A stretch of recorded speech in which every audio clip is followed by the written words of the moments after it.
संजना जैसे ही अपनी कार से उतरी, ऑफिस के गेट तक पहुंची ही थी, तभी एक छोटे से बच्चे ने उसकी साड़ी का पल्लू पकड़ लिया। मम्मी तुम मुझे छोड़कर क्यों चली गईं? संजना अपना पल्ला छुड़ाकर बोली, अरे कौन है तू और क्या बकवास कर रहा है? इससे पहले कि बच्चा कुछ कहता गेटकीपर भागता हुआ आया और बोला, माफ करना मैडम मैं इसे देखता हूँ, आप जाइए। संजना तेज कदमों से आगे बढ़ गई। गेटें पार कर आगे जाते समय उसने एक बार पलट कर देखा। गेटकीपर उस बच्चे को भगा रहा था, लेकिन वो बार बार अंदर जाने की जिद कर रहा था। संजना लिफ्ट की ओर बढ़ गई। अपने केबिन में पहुंचकर वो काम में जुट गई। बहुत ज्यादा काम पेंडिंग था। दोपहर कब हो गई पता ही नहीं चला। लंच के समय वो अपना खाना खाने बैठी, तभी उसे उस बच्चे की बात याद आ गई। संजना ने जल्दी से अपना टिफिन खत्म किया और वो उस गेटकीपर के पास पहुंच गई। संजना ने इधर उधर देखा लेकिन बच्चा कहीं नजर नहीं आया। गार्ड भैया वो बच्चा कौन था? संजना ने पूछा तो गार्ड बोला, मैडम उसकी आप चिंता न करें, अब वो आपको परेशान नहीं करेगा। मैंने उसके बाप से उसकी शिकायत कर दी थी, वो उसे यहाँ से ले गया। वो तो ठीक है लेकिन वो ऐसे क्यों बोल रहा था?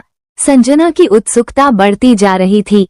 गार्ड ने कहा, भले घर का बच्चा है मैडम, उसकी माँ गौरी इसी बिल्डिंग में साफ सफाई का काम करती थी। उसका बाप शराबी है, सारा दिन शराब पीकर पड़ा रहता है। एक दिन जब वो घर पहुंची तो पति पत्नी में झगड़ा हो गया। गौरी का सिर दीवार में लगा और वो चल बसी। अब ये बच्चा यहीं घूम घूम कर भीख मांगता है। इस बिल्डिंग में आने वाली बहुत सी लेडीज को अपनी माँ समझकर पीछे पड़ जाता है। आप नई हैं इसलिए आपको अजीब से लगा। संजना ने दुखी होते हुए पूछा, लेकिन आपने उसके बाप से क्या कहा? गार्ड बोला, मैंने उससे कहा कि अगर आज के बाद ये बच्चा यहाँ नजर आया तो तुझे पुलिस में पकड़वा दूंगा। वो उसे मारते हुए घर ले गया।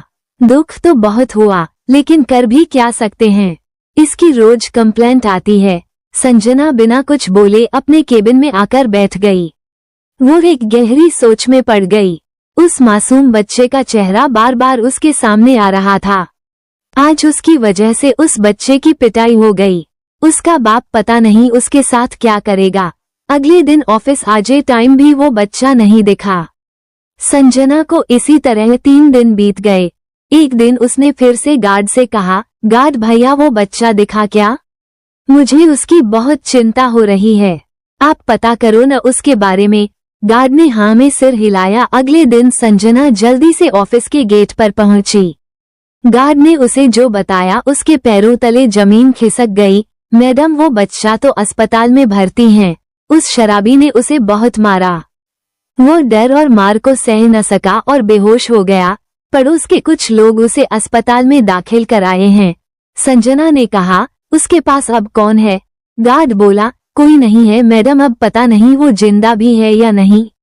मर गया तो उसे लावारिस समझकर उसकी क्रिया कर देंगे। जिंदा बच गया तो फिर से वही बाप के जुर्म सहने के लिए तैयार हो जाएगा। जना अंदर से तड़प उठी। एक बार ही सही उसने उसे मम्मी कहा था। वो गार्ड से अस्पताल का पता पूछकर अस्पताल पहुंच गई। वहां उसने पता किया तो उसे एक सरकारी वार्ड में पाया। वो अभी भी बेहोश था। संजना ने डॉक्टर से पूछा। डॉक्टर बोला, मैडम कहाँ थी आप? ये बच्चा आपको कितना याद कर रहा था। अभी इसे नींद का इंजेक्शन दिया है, वैसे अब ठीक है। आपको अपने बच्चे का ध्यान रखना चाहिए। और इसे इतनी बेरहमी से किसने मारा? संजना बोली, वो मेरा बच्चा नहीं है, इसके बाप ने मारा है इसे। इसे कब तक होश आएगा? डॉक्टर से बात करके संजना वहीं बैठ गई। एक बार मम्मी बोलने से जो अनजाना सा रिश्ता बन गया था, उसे निभाते हुए वो शाम तक बैठी रही। शाम को बच्चे को होश आया। उसने धीरे से आंखें खोलकर कहा, मम्मी तुम कहाँ चली गई थी?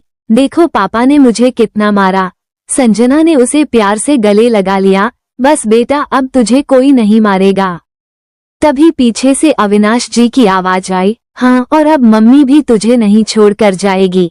संजना ने अपने पति को सारी बात फोन पर बताई थी। 2 दिन बाद संजना और अविनाश बच्चे को अपने घर ले आए। अविनाश ने बच्चे को गोद लेने के कागज बनवाकर गार्ड और दूसरे लोगों को इकट्ठा करके उसके बाप से पेपर साइन करा लिए। बदले में उसके बाप को 10,000 रुपये देने पड़े।